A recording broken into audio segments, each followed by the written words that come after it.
All right, hey everybody, we're back with another news feed article here for you. Remember, I post videos every single day, sometimes two, sometimes three, so hit the subscribe button. And here, kicking off right off the bat, same as the title or the thumbnail was, the Jeep corrosion problem is worse than I thought, according to this this article here. But basically, we know this is happening. It's with any of the JL and JT generations because they switched to aluminum doors, aluminum hoods on there, okay? So what can happen is you can get corrosion, basically bubbling and flaking. We'll show you some issues here. And some of it's even around the door panels, the lower door panels on there, things that are on the corners of the hood. But you can see it here happening like this, okay? It's because of dissimilar metals where they are running... they're running aluminum and steel together. Okay, steel hinges, aluminum door panel, and this is what's happening. Now, they've since fixed that by putting a layer of zinc in there, is what I believe is there's a zinc plate that's inside of there. But some people have this, not all of them do. Some of them are dealing with it. It's a pretty common problem, and but there's a fix. We'll talk about that in a second here for you, or how it's being taken care of. But you can see, but it is kind of an issue. Everybody talks about it all over the internet. Okay, they go on, you can see it here on the bottom of a door, this kind of stuff, and it's here. Okay, so people are freaking out about it, but there is good news to this. Now, again, what Jeep is doing is they're putting zinc behind those hinges, and that's correcting that now and slowing down that process. They're basically getting rid of it. And they'll take care of it kind of thing. But let's, here's a 2023, no issues whatsoever. So it is kind of hit or miss. They go on to, explain why and what. You can read this article if you want to. But in my opinion, Jeep is not going to completely redesign these things and make them different. Remember, there's a new version of the Wrangler coming out in a couple of years, okay? So it's cheaper for them to offer to fix these than it is to totally redesign this stuff. All right, so that's what they're doing. They put a zinc plate between there that's going to stop that and slow it down. But here's how it's taken care of now. So if you have this happening, or if you're worried about this happening, my opinion is don't. Even if it does happen, it's not that big of a deal. And the reason I say that is this is how Jeep is handling it. Now, you could go watch this video. It's a year old, but it's from Dirt Road Cred. You can go watch his amazing video on this. He talks about the whole thing in detail. But Jeep, there was a class action suit on this, and Jeep has got the warranty part of this now. It's covered, okay? So outer panels, this one right here, this outer panels, 5-year, 100,000-mile warranty on this. Outer panels includes those hinges, roof hinges, anywhere that this could be a problem, bottoms of doors, anything like that. If you get any of this, okay, everybody's like, oh my God, I can't believe it's happening.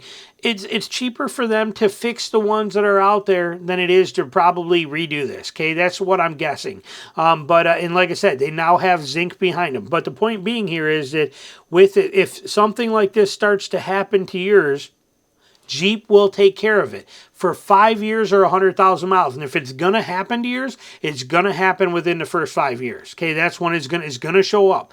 And then if it happens and they fix it, let's say it's 2 years in and you find this on your Jeep, you get all bummed out, Jeep is going to fix it for you. And then once you've already had it fixed, according to that video and stuff you'll see in there, plus the stuff you see on the forums, they will also goodwill fix it if it happens later on at a later date. So if it's been fixed once, if it happened inside of 5 years, and 100,000 miles, according to this, not only, and when I say fix it, I don't mean they're just going to fix it a little bit. I mean you get all new doors, all new hinges, zinc plates behind them, and they repaint the whole vehicle for you, everything color matched and all set for you. So basically it's a refresh of your whole thing, but you get all new panels, all new hinges, all new everything. They're going to redo it all. Okay, so they're going to take good care of you. And then if it happens again, if you've had it done already once, if it happens again, according to everything else I'm reading, Goodwill, they take care of it for you as well. Also, Jeep will through Goodwill, because it's already been handled by this one time already. So that's the kind of the reality of this. Is it an issue? Yeah, it's an issue. It's a big issue, and it sucks. But Jeep knows it's there, and they're doing like everybody else does, and they're being as most cost-effective as they can on repairing it. And they're doing what they're going to do. It is what it is. That's the world we live in today. It sucks. Look at how Toyota is. Look at how Ford is. Look at it. Chevy is. It's how it is. It is what it is. But the good news is they have they have you covered if it happens to your vehicle. So I would not fret, not even a little bit about it. I own a Jeep. I'm not even remotely worried about it. Mine lives in its mud. The hinges are all dinged up and beat up from rocks, and I don't have a speck of corrosion on it whatsoever on my 2023. If I get it, kind of cool. I'll get a brand new paint job. I get all new hinges. I get new door panels. Everything's good. I'm all right with that. So moving on from there. This one, 6 practical uses for WD-40 around the garage. Okay, we know this. Some of these are easy. Okay, but there's a part on here I want to talk about. Loosening fasteners. Okay, yeah, obviously. Quieting squeaky hinges, obviously. Okay, we understand that. Preventing and removing rust. I use it for that all the time. You guys see me. I spray my frames with this thing constantly because, again, I am in the mud all the time. I've shown you that in videos, but I use this stuff on the undercarriages of every single vehicle, and I buy it by the gallons. I put it in a spray bottle. I've shown it to you in other videos, but I've been doing this now for 30 years. Okay, we've been using WD-40 this way. 30 years this way. So it does a great job at that. Shining steel and protecting paint. See how it says protecting paint? Okay, now some people do believe that it will actually can hurt your clear coat because of the fact that it has basically, it's like a kerosene that's inside of it. They talk about it here too. What do they call it? Isoparaffinic alkyl, whatever this stupid word is. Jesus, stupid words. But anyway, it's very similar to kerosene, and they say it could destroy your clear coat. Some people sometimes claim that WD-40 would do the same. They state, however, that the ingredients are not used individually. WD-40 is a mix of precise proportions, and once it's mixed together, especially with the paraffins and the waxes and the things that are in there, it's safe on your paint. Here's my food for thought for you on that is, for 30 years, I have been using WD-40 all over the frames, all over the insides of the fender wells. I spray it on the car, on the paint by accident all the time. Even on my Jeep when I'm trying to get between like where the fenders are, between where the cab and the bed meet and spraying in there. I spray my vehicles with WD-40 on the paint all the time, have for 30 years. Never once have I noticed an issue with it. So I do it. I'm not afraid to get WD-40 on paint. I don't do it on purpose, but I will spray things with it regularly. Now here they say soften weather stripping.